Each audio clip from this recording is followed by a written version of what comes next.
I never believed in curses, or ghosts, or anything that couldn't be explained by science or logic.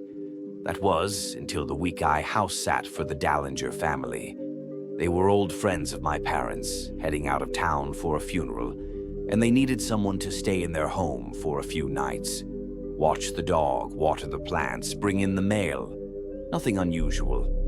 They lived in this big, old Victorian-style house on the outskirts of town.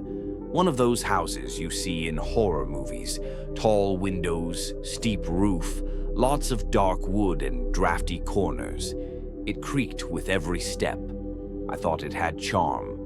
The first night was uneventful. I fed their Labrador, Buddy, turned on the porch light, and fell asleep watching a movie in the living room. But sometime after midnight, I woke up to the sound of footsteps upstairs. Slow, deliberate. I froze, listening. Buddy lifted his head, ears up. Then, just as I reached for my phone, the footsteps stopped. I waited. Nothing. I chalked it up to old pipes or the house settling. I mean, old houses make weird noises all the time, right? The next morning, I explored the upstairs just to reassure myself. 3 bedrooms, a study, and a locked door at the end of the hallway. It was the only door that wouldn't open.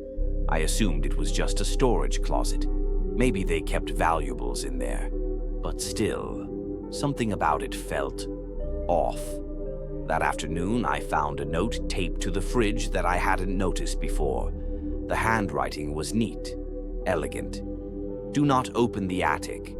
Do not knock. If you hear her, do not speak. And whatever you do, never answer the door after midnight. I stared at it for a long time. I hadn't seen it the day before, and I definitely didn't write it. I texted Mrs. Dallinger to ask about it, but the message didn't deliver. Service was spotty out there, so I tried not to worry.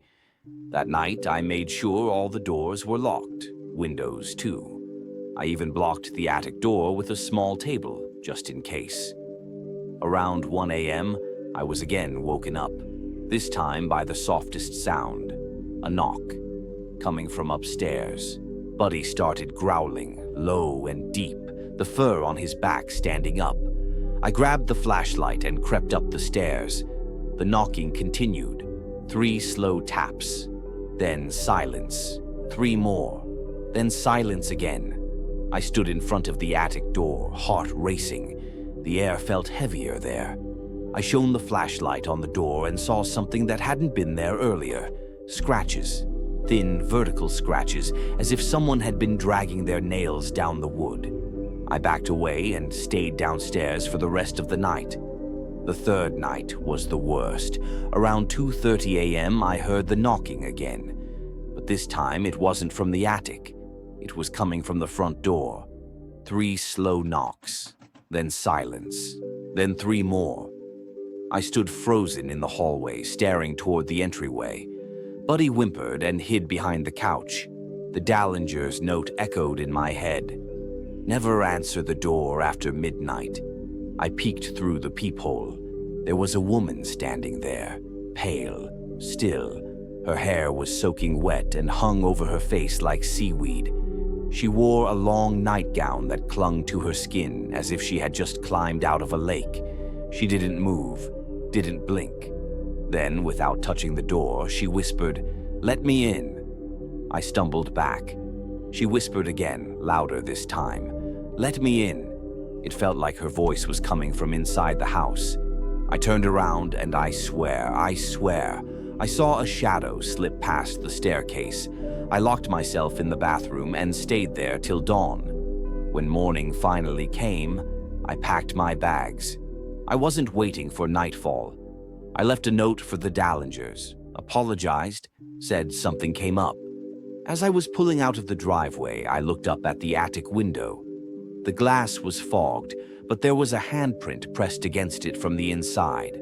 That night at home, I finally got a call from Mrs. Dallinger. She sounded confused. "You left so suddenly. Is everything all right?"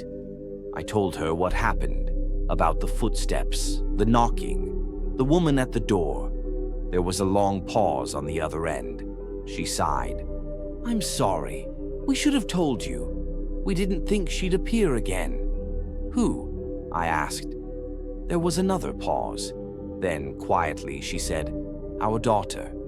She drowned in the lake behind the house 12 years ago. We don't talk about her much, but every few years, she comes back. I didn't know what to say. Mrs. Dallinger spoke again. She always knocks first, then she waits. If someone speaks to her or opens the door, she tries to come inside, and once she's inside, it's hard to make her leave. I don't house sit anymore. I don't stay in old homes.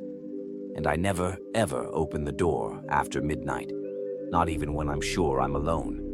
Because sometimes, you're not.